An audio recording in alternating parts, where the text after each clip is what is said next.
There are certain rules that one must abide by in order to successfully survive a horror movie. I met this 6-year-old child with this blank, pale, emotionless face. Hi, I'm Chucky. Wanna play?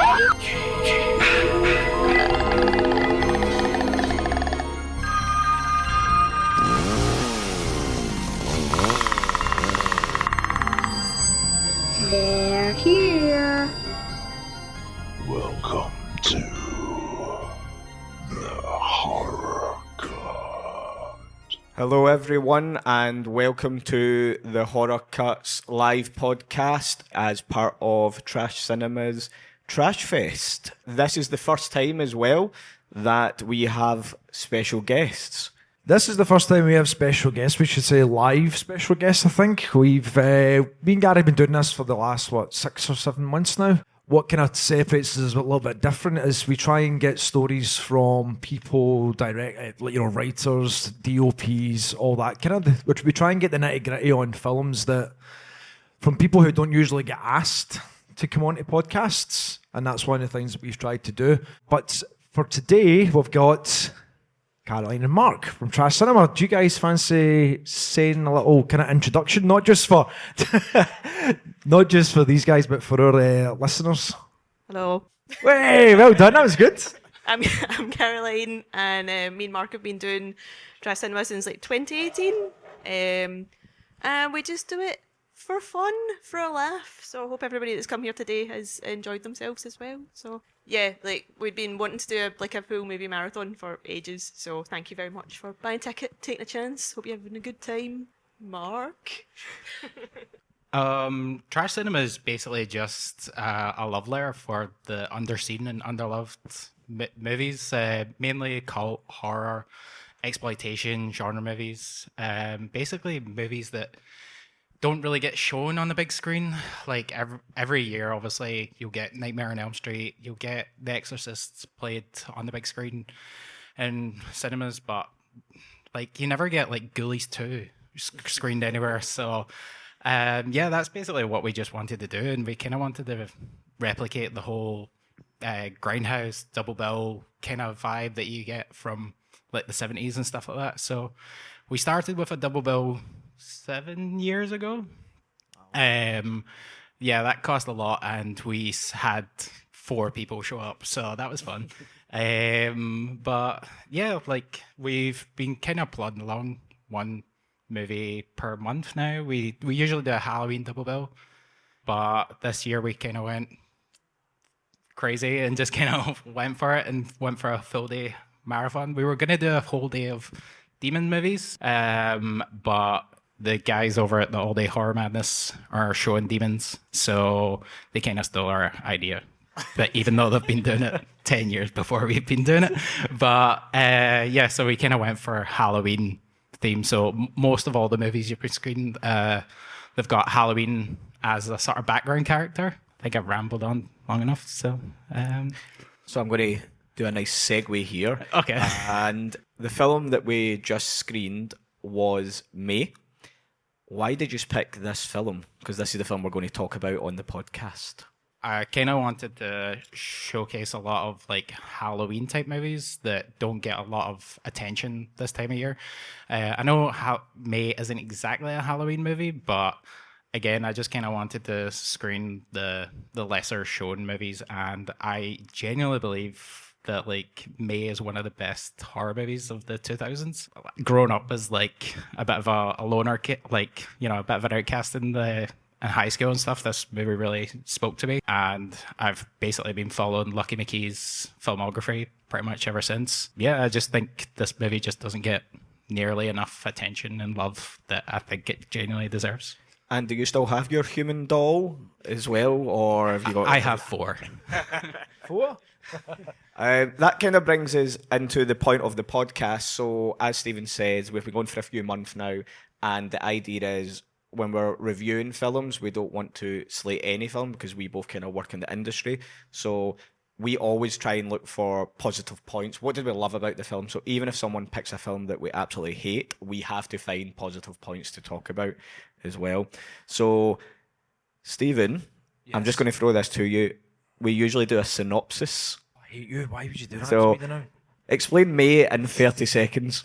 Okay, so May, we follow a woman named May, who's a bit of an introvert, a bit shy, and she sort of falls for this guy named Adam, and through her own sort of trauma, she kind of gets sucked in. She lives in a bit of a fantasy world, and things start to get fucked up as the more the film goes on.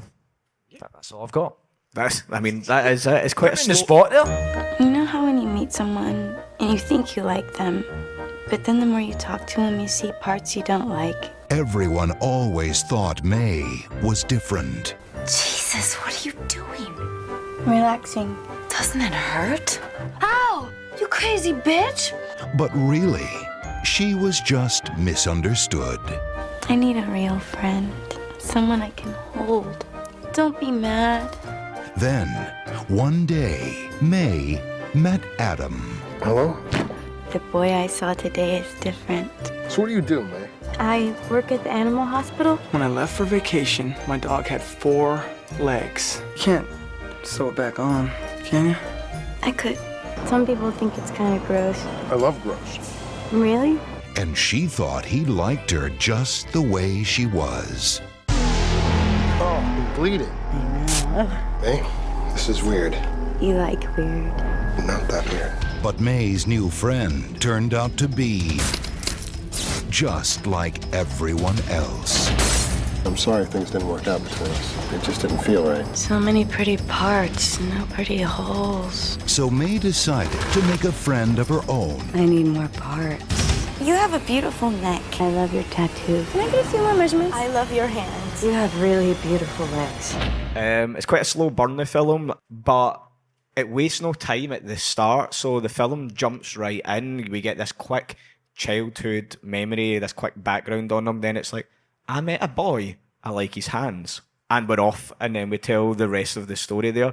And I kind of just want to talk a little bit about the whole hands and cigarette imagery through the film as well, because there's this really kind of metaphor imagery happening with the cigarettes, where she's given a full pack at the start, and then one by one the packet starts to empty. And I think that's really interesting because she's obsessed with Adam's hands, and there's this kind of love for Adam, or this, maybe love's not the right, this obsession with Adam, and the cigarette is the only thing it really goes from hands to lips.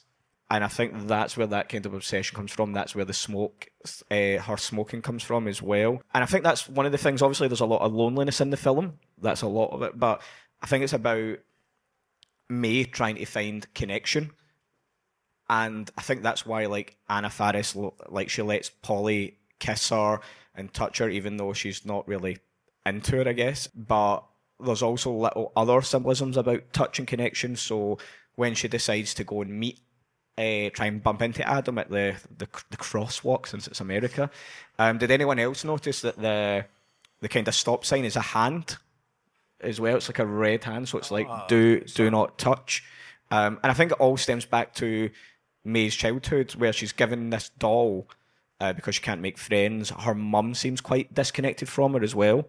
I'm guessing, is it her dad at the start? Yeah. But he seems to be like kind of on her side, but he seems to be like the macho dad, where it's like, you know, no hugging and that. He just seems quite distant as well. And then she's given this doll that she must keep in the box at all times. So there's this like disconnect even from this doll that she becomes obsessed with. Yeah. Do you want to jump in on that, anyone? No. Yeah, I mean, you kind of said about childhood trauma. It's interesting watching this film. This is the first time I've seen the film since it came out in 2002. I probably saw it maybe 2003. And I think our sort of understanding of trauma, particularly childhood trauma, is a lot better and greater than it was back then. So throughout the films, watching it through, I'm quite interested in the subject of trauma, and especially childhood trauma. It's going to be a really fun podcast. Hey, you brought it up. I can't remember what I was going with that there. You're interested in trauma?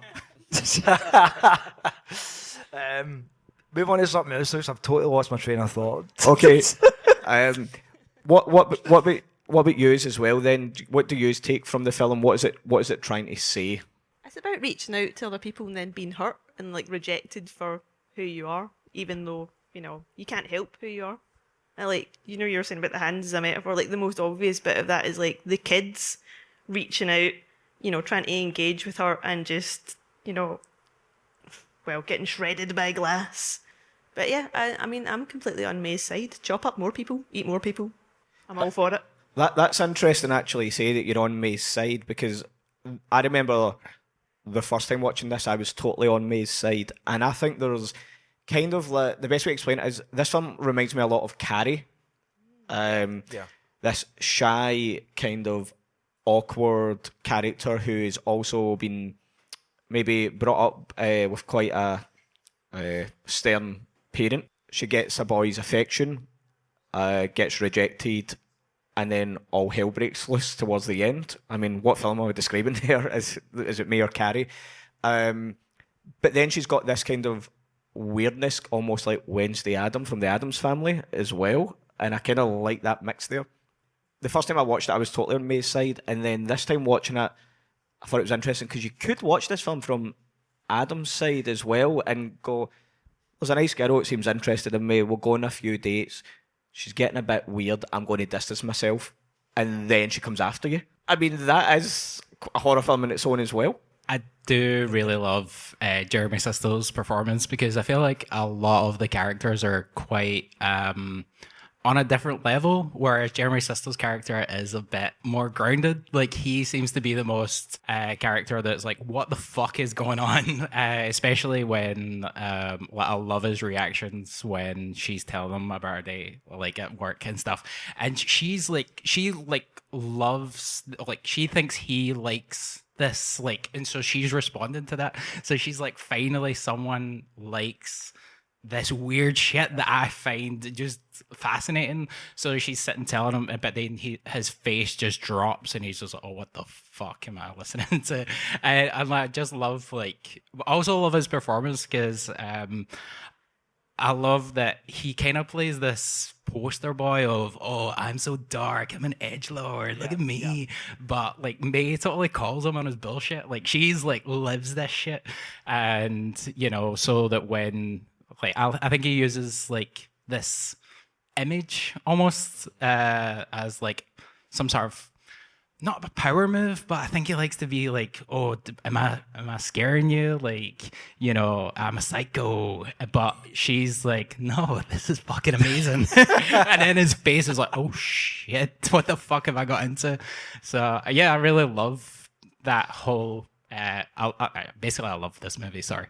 Yeah. I think that's interesting you said that, like, because he's sort of playing that I'm the bad boy, I smoke cigarettes, I kind of walk like this kind of thing, and I think that he is a little bit controlling. I think he's telling her to smoke. He's basically saying practice, and that's sort of like I'm so dark and edgy and that kind of thing.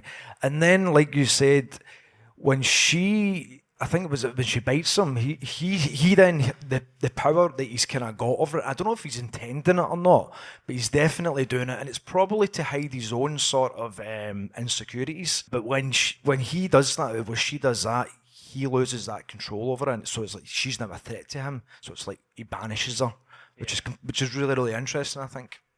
Yeah, I think the movie plays with the word weird.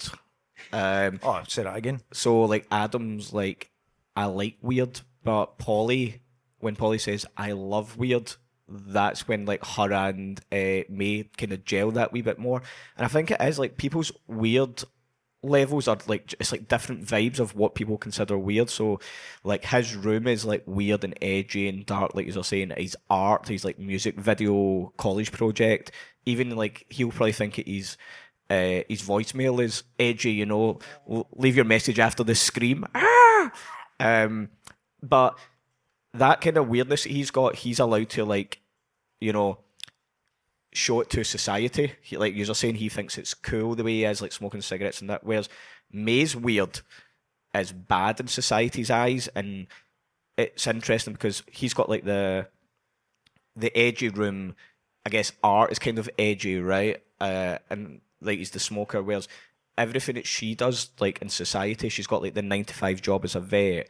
Her room is quite normal, to say the least. So her weirdness she has to like almost hide as well. And then it's during that music video. We should talk about the music video scene where they're watching it together, where she thinks she's found her man, and he's watching her going, yeah, I'm dark, right? Look at this cool stuff I've shot. Where she's like edging closer to him in the sofa. Like she's loving that as well. So yeah, I think it's good symbolism there. And there's also the doll as well, that, you know, she's hiding her weirdness, and I think the doll is like symbolic of that. So it's the glass starts to crack, and eventually when it shatters at the school, that's when she finally lets her weirdness out and goes on her killing spree. Thing with the music video and, like, you know, kind of literally consuming someone else has been a metaphor for like all consuming love or passion, and she's like, yeah, you get me, but he just did it as like a kind of look, I'm so edgy thing. Like, he's cosplaying as what she just is, and like I can see how she's like so hurt by that. Cosplaying is a good word for it. I found it interesting, you know, when he goes into his room and he's got the picture of the poster of Trauma, the Dario Argento film, and he's got a picture of Dario Argento as well, and it's like, I found that quite interesting, because I know people thought about Argento's films as he was a misogynist and all that kind of stuff. I found that really interesting, putting that in there.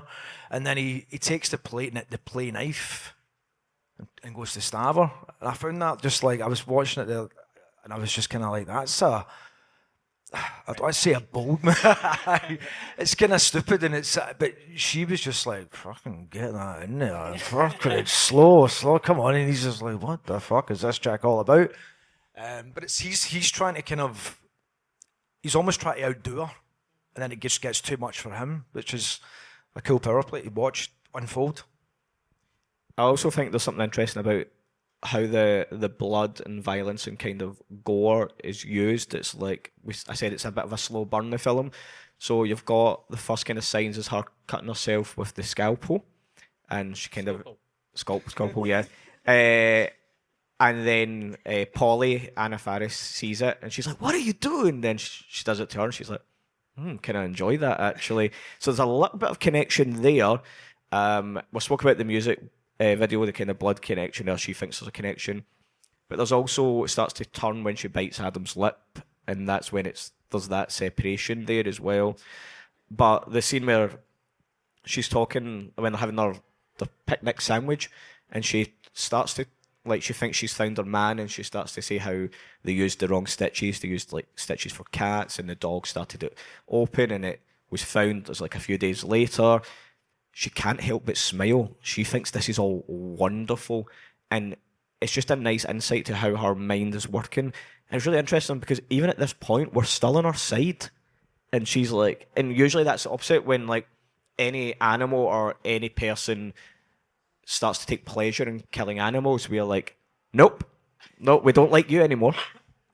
I think a lot of that just kind of comes from Angela Bettis's performance. Like, it's so rare that people, like character actors, can manage to purvey like I don't know, it's like she just has this adorableness, but also like she's freaking, like, you know, she's not all there, like, or maybe she is, maybe we're wrong, I don't know.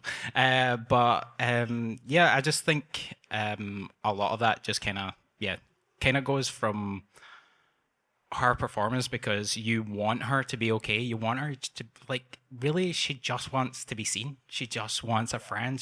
And I feel like a lot of us have probably been for a time of like loneliness, and like, you know, we just want a friend, and that's all May wants. Like, but you know, we're talking about childhood trauma and stuff, and I think that clearly happens to May. You know, she gets like, I think from that tiny clip, I think we kind of see that she doesn't get a lot of, like, you know, hugs and kisses and stuff from her mom and dad. So I think she's kind of grown up reacting how you're supposed to, like, behave and stuff. And then so when she sees the Jack and Jill video, she's like, oh, like, yeah, he likes this. Like, she's kind of looking for people's reactions and like social cues on how she can react to that. So, yeah. I don't know what the fuck I was talking about, but she's kind of seen the world through that lens that was bestowed upon her by the neglect that she received growing up by her parents. What is it that happens? Her mum says something about the kids won't play with her if she's got her. Oh yeah, because of like their of her eyes, she's like so like you kind of need to cover up. You need to I know this is a weird reference to bring up, but I've been watching a lot because I have a 4-year-old daughter about K-pop demon hunters. But there's this. It's this great movie about how just being your total self and like people loving you for. You're all of you, regardless of your demons, and I feel like she's been, like, through her entire life, she's been told to hide your weirdness, hide your eye, and I think that's kind of why she's kind of grown up, like this social outcast, and I think it's not society's fault, but, like her parents' fault of, like, childhood trauma, why she just wants... she just kind of wants someone to like see her because her parents never saw her. No, like her kids in school and stuff never saw her because, she's, the freak because she's got a crazy eye. She's a pirate, and so, I think growing up she would just have this reaction of she just wants, she just wants a friend. She just wants Amy to give her a cuddle. Where do you? It's not really answered in the film, but. Where do you think her parents are now? And like when it's chopped up, chopped up, and that brings up my second question. That's what Susie's made out of. Parts of her drugged up, chopped up. I thought you said drugged up. So I mean, that could happen. They seem arseholes, so fuck. Obviously, she's like a bit of an outcast. Society and her parents haven't been good to her. But where do you think the kind of obsession with like body parts and gore comes from? You see it all the time with like serial killer films. It's like, oh, if they start chopping up animals, they're bound to become a serial killer. So where do you think this all stems for me? Gary, she's making them better. She's a vet. Or is she pretending to make them better? Or was there the real stitches there? She's like, we'll just hide them. Oh, look, we need to use the shitter stitches. I do love the scene where he's like, can you sew it back on? I was just going to say that. Sorry, I mean, it's the timing of it where it's just that silence. Yes, I can. Yeah. I love it. But I think if you're going to like, what's her obsession with, like her kind of detachment from doing physical things is like her mum's like, oh, you're like have a physical deformity. Let's just fix that about you. So she just sees like physical things as something to be excised or changed or operated on in some way. I think it's like how she views herself, like a kind of detachment from her own body. Yeah, she's definitely got this kind of obsession with the human anatomy, or maybe just anatomy in general. And a lot of horror films use like a mix of horror and sex and eroticism as well, and I think this film kind of leans into that. This time watching it, I thought it was really interesting. I mean, she's kind of want to get like a freak on a little bit with Adam, and Adam's like, nope, no blood and sex for me. But I found it interesting when she takes out ambrosia and the milk spills into the blood, and there's like the white stuff mixing with the red stuff, and I thought that was quite interesting. Sorry, I have a random trivia. So I don't know if a lot of you know, but one of the editors was Mr. Rian Johnson of Star Wars. Because they were all like friends when they were a kid and like college and stuff, and they were all making. I think Lucky McKee made like crazy golf ball short or something, and like he was in it or something.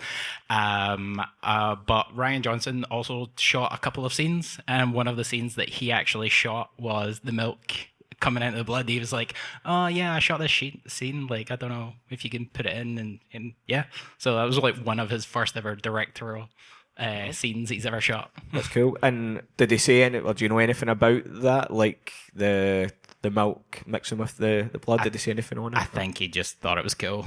I mean, I think it's more just a visual thing, like I think that's about it.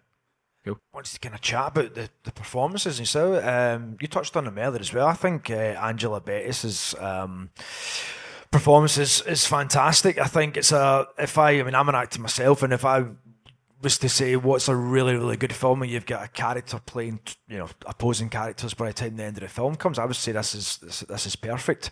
Everything she does when she's being the sort of quiet, shy, mousy May is brilliant. She leaves a lot of space. That could be a director's choice as well, but watching her, you feel the awkwardness about her. You feel you laugh with her. There's a couple of times I don't want to say you laugh at her, but she's so lovable, and I don't want to say I guess it's creepy, but I don't think it's like in your face creepy. Maybe as the film goes on, definitely. And then that character at the end of the film, how when you see her, the stillness that's on screen with her, the lack of blinking in her eye movements, the tone of her voice when she is now the May that she's turned into, completely bipolar. It's brilliant to watch it. And if someone says to me, what kind of film would you recommend where someone's portraying that two-sided character, I'd probably mention this. There's other ones as well I'd mention, but I think this is a great example. Very, very talented actor. She makes this film warm and cozy, which is a really weird thing to say, but again, because it is this slow burn, it's almost you're a fly in the wall. It's like a day in the life of for a lot of it, and then shit hits the fan towards the end. But you could almost just sit and just watch her day, the way her little mannerisms, her interactions. And what got me watching it this time was you feel her trying, like she hypes herself up to do something, gets halfway through it and then freezes. So like the walking across the crosswalk, she bumps into Adam, he's like, "Oh, how are you?" And she's like, "Don't know what to say, don't know." So it's ballsy. It's ballsy from someone who is so introverted. You love to watch her try. Yeah. And I think that's what I love, the scene in the lift where she's after she's just seen him at the laundry part, and she's just like practicing like things to say. She's like, "See you around." Like, I love it. She's just like trying to figure, like she is just trying to figure out how to be normal, trying to fit into the society, and like obviously she gets weird cues from Jack and Jill, like, "Oh, you like biting," and the shit like that. But yeah, she just. Our performance. Have you guys? I'm kind of going mental. But you said about Carrie. She. I don't know if you know, but like a year later, she was actually in our remake of Carrie. It was like it's not great. Like her performance is amazing. Was that the Rage Carrie 2? Carrie 2? No, it was just a remake of Carrie. It came out in 2003 or something. It weirdly came on Amazon Prime one day after I think I watched Trick or some random Halloween movie, and yeah, like that came on and I just let it roll, and it's long. Like Angela Bettis's performance is amazing. Like you can see it, like it's very similar to me. And I don't know if you've ever seen the Mike Garris The Shining, where it's like a faithful adaptation. Like there's even the meteors, like the meteor storm hit, and I was like, what? But the CGI is terrible.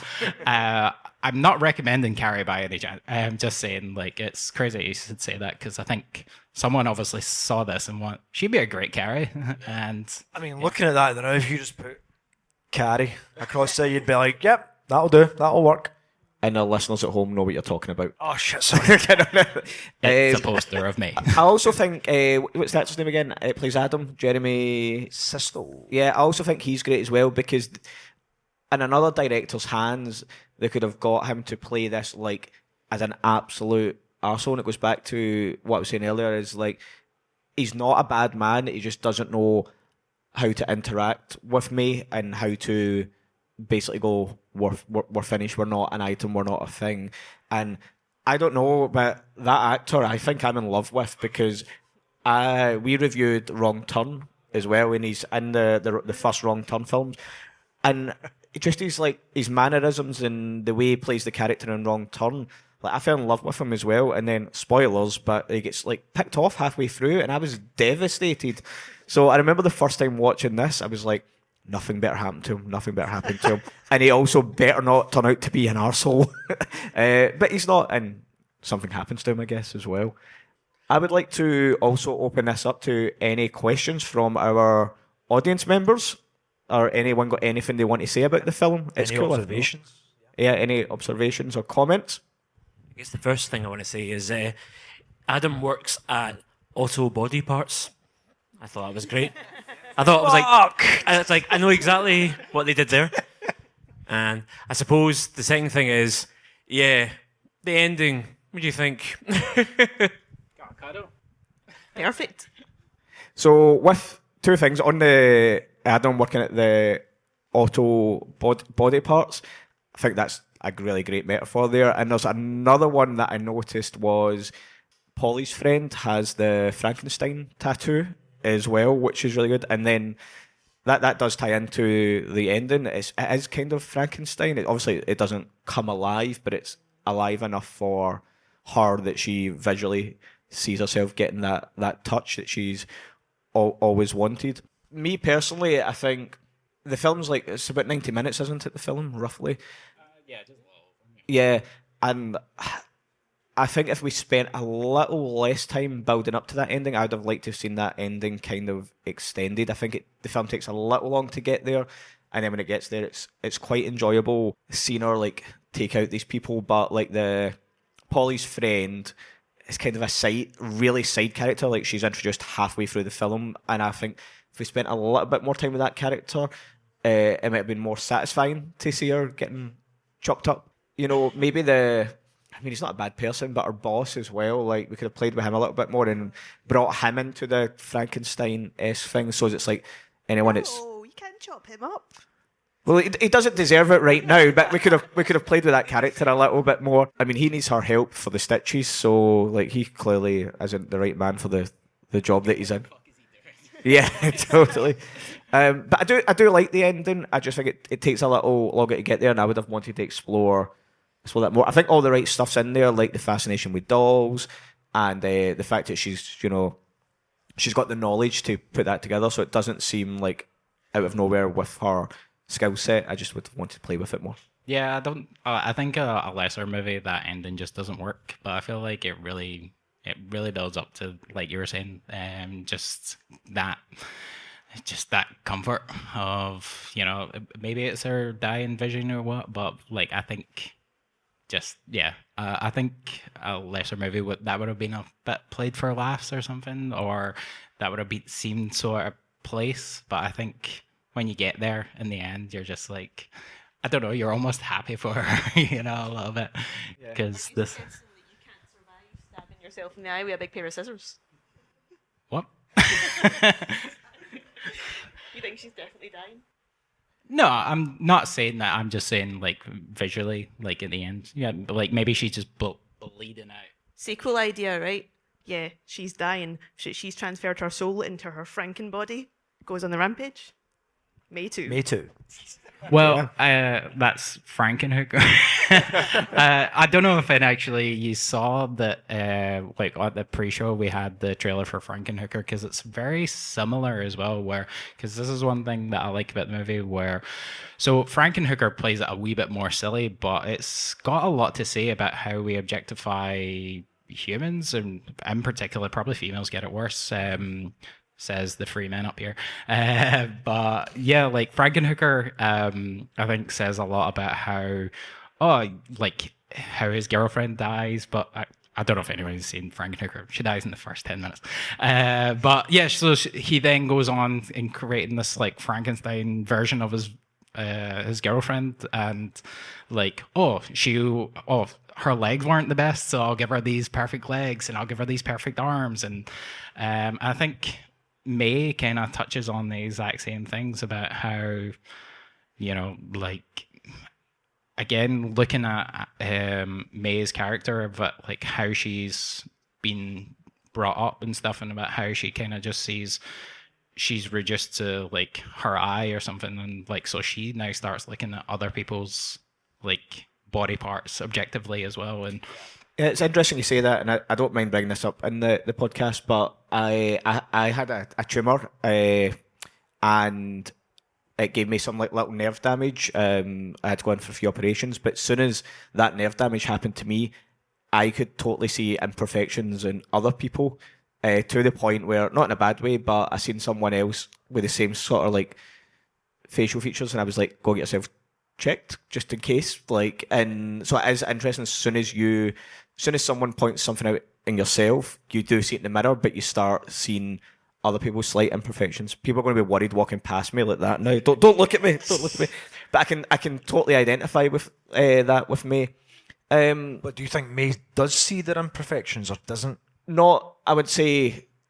I mean, I've only seen this film twice now, but I don't think she just looks at imperfections. I think she looks at the opposite. She looks at like what people might consider some beauty. So like Polly's friend, it's the legs, and then she uses those legs Gams? or Gams? the gams, or like, you know, Adam's hands. But she's bringing it down to physical things. Which is blinding her from the actual character flaws themselves. Is that maybe a thing as well, do you think? Or yeah, maybe. like Yeah, I'm going to let you speak with that because you had the mic there as if you wanted to say about the imperfection. Oh, sorry. Stole it from you. Nicely done, well done. No, I was just going to say, like, so she's been taught to kind of, that she needs to correct these physical things in herself. And she looks for the perfect body parts to build somebody. But in the end, like, she's built this creature that's built out of the perfect things. But, like, so angry at her. I'm not, I thought it's my angry voice. Oh, me! No, I mean, like, but at the end, she's got all the superficial aspects, but the thing that she really wants is just to be seen. Like, you know, doesn't matter if you've got the perfect physical specimen in front of you. Like, you just want somebody who like sees you for who you are and appreciates you. Yeah, it's interesting because seen is usually a visual term, but like seen as in personality wise, not just physically. I think it's there. We are running short on time. Is there any other last minute questions from the audience or things? Oh, yeah, we've got one. The mics won't reach, so I'm going to have to pass one. Use mine. Hi. I don't know if intentionally or not, but it seems like the character was autistic coded. What do you think about that, with the either positives or negatives of being associated with it being like her being a murderer? Put us on the spot at the end here. This is where we get cancelled. Yes. What I would say is, if it is using that lens, I would say that it's pointing it to society, and for society not noticing that, and I think it's basically members of society that she chops up at the end, so you could look at it that way. Anyone else? Do you mean like in the kind of the idea that she's masking, she's like trying to replicate like what's acceptable human behaviour, but like really when she's just herself, she gets rejected, that kind of idea? Yeah. I think chop people up. I mean, I can totally see where you're coming from there, like with the little mannerisms and things like that, and I think like characters like Adam's girlfriend at the end, they kind of almost, Adam's kind of girlfriend at the end kind of like laughs at it, whereas someone like Polly, they said like Polly just doesn't see anything, so I think that's part of it as well. Polly really just doesn't see her for who she is as well. Yeah, anyone else? I think it's an interesting point / question, and it's I'm kind of surprised at it, but it's interesting looking at it. I mean, the only thing that's kind of coming to my mind right now is it's very, very possible, and I think going back to the sort of stuff on trauma, you know, we know that trauma sort of with neurodivergency and these different things, the sort of symptoms can be very, very similar to people, to different mental health issues, etc. Like, you know, PTSD, childhood trauma, ADHD, they all sort of very, very similar in some aspects, symptoms, you know, maybe it's anxiety, depressive cycles, obsession and all that kind of stuff. So it's interesting. I don't know if that was maybe intended with the filmmakers back then, but it's a very, very interesting question that I will probably think more about after this, which, yeah. And good observation as well. Great observation, actually, yeah. I'm just surprised no one has spoken about Cindy Campbell being in this film from Scary Movie. Actually, Cindy Campbell, not the actor, Anna Faris. Yeah, she's playing the same character, Playing the exact same character, isn't Yeah. she? Played it well. Played it brilliantly. Shut up, hooker. Brilliant. Was the hooker the girl with the gams? Do you think that was the same one? Yeah, that's what I took. There were some good games. Yeah, yeah, totally. I'm with you. Before we wrap things up, Trash Cinema's got a special announcement here. Yes. The movie, our secret screening movie is Leprechaun. I'm joking. It's it's Night of the Demons. So congratulations to anyone who guessed that. So fuck you, Ewan. It's a great movie. The day we announced the trailer, it was like we were talking about it, and he was like, "Yeah, Night of the Demons is not great," and I was like, "Whoa." Yeah, loads of folk actually guessed it right, but we're going to pick out 3 people who correctly guessed the movie. Our lovely hosts are going to pick out 3 winners. Trash. Kidding on. Yes! We've got Lucy. Okay. Ewan Murray. Fuck you, Ewan! Okay, and our final one. One more. Ronan McVaughn. Something. Yes. We found one. What's that say? Well done, Ronan. I have a quiz. We're going to do Trash Cinema versus the Horror Cut. Stephen, you're on your own because I'm the host. What? I'm out. And it's on the film we just watched. Do you have the answers? Yes. So, Dude. the first question goes to Trash Cinema. What was the dog called that was operated on? Lupe? No! Ben. It was... Somebody said it in the audience? It was Seymour, yes. That's a shite name for a dog, by the way. I think... Sorry, I was thinking of the cat. I guess. The cat's name is Lupe. I'm not. Question 2 for Stephen.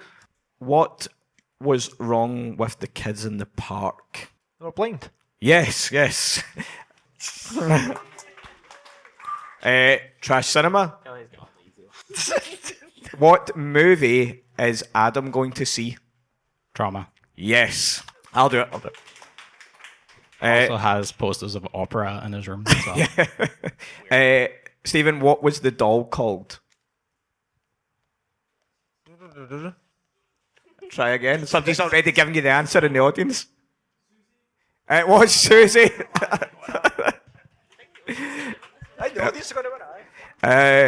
Trash Cinema. Who taught May to kiss like that?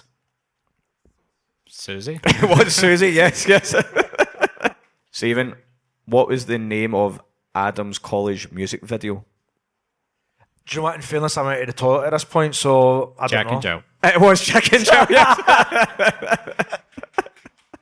Trash Cinema, what was the cat called? Seymour.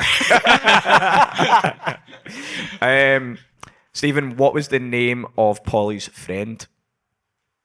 Oh, you said it earlier. I did. Hooker. No, I'll give a clue. Ag deserves a half a point. I'll give a clue. It reminded me of pudding. The milk scene. What, a pudding? You said that she remind. You asked me when she appeared. Is that Ali Larter? It wasn't. I looked it up. It wasn't her, no. No. I'm not asking for the actor's name. Okay, audience. Ambrosia. Fuck! Okay, 2 questions left. Trash Cinema. In May's eyes, what was wrong with Polly's finger? Oh, she's got a wart. Yeah. Yeah, wart, mole. Bloody mole! Mole, yes. Molly, yes. Molly. And Stephen, since we do quiz questions at our live events, I've left you with what could be a hard one. Fuck's sake, cheers. What is the brand of cigarettes? It was like 5, 4. Blingo. Bilson. It was Bilson, yes. Can we get a round of applause, please? Well done. Okay. Just quickly, does anyone have any creative recommendations? Well, I don't know if this counts as a creative recommendation, but on Halloween, on the 31st of October, at Pollockshaw's Borough Hall, they are showing a double bill of Ghostwatch, the documentary that terrified a nation, and the Blair Witch Project. So, and it's going to be started off with a virtuoso performance on the Wurlitzer they have at Pollockshaw's Borough Hall. So if you enjoy that kind of thing, head on down and support Shaw Reel Cinema Club. Oh yeah, that's great. I guess I would just say the all-day horror madness that's happening next Saturday or Sunday. I forget. Sunday, yeah. That was the first thing I ever attended, like one of these type screenings. So, when they moved from Glasgow to Edinburgh, like I kind of had to create my own thing. So, I guess without those guys, Trash Cinema might not have actually happened. Who knows? But yeah, so any chance to support the All Day Horror Madness, and although your legs may suffer because the GFT seats are fucking shit. You aren't giving me a lot of time to get this podcast out. I'm joking. Stephen? Good point. I finished Revelations 2 Resident Evil. Really enjoyed it. Preferred that to the first one, so I finished that last week. So that would probably be my creative recommendation. Resident Evil 2. No, Resident Evil Revelations 2. Thank you. Mine's a bit cheeky, but I am going to recommend Kel Burns' Nightmare Haunted Forest. I may or may not have written and directed that scare trail this year, but it just started 2 days ago, and on opening night, 14 people didn't make it to the end of the trail. So if that doesn't... Died? No. Fucking hell, that's not... No, I don't the performances will not touch you. But yeah, they never made it to the end. Or help you. Or help to you. the end. Yeah, so I recommend if you like being scared, come to Kel Burns' Haunted Forest. It's on until the 2nd of November. So I've got till then to get this podcast out of that. What time does it start? Time slots are from 7:15 and right through till 10:15, 11. So you can wait till it's really dark and freak yourselves out. Yeah, that's it. Just before we go, what would you rate May out of 5? $6 out of 5. $6 out of 5. Nice. 5 beautiful fingers. Nice. 4 hookers. 4 hookers. I'm gonna go the lowest, and now I feel really bad. I'd give it $3.5. Sorry, yep, boo me. Yep, that's fine. But I would still recommend the film. I still really would recommend the film. We'll also be covering Idle Hands as well on the podcast as well, so you can check that out.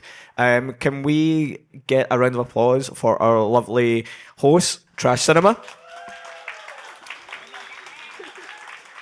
A round of applause for Drygate, the venue.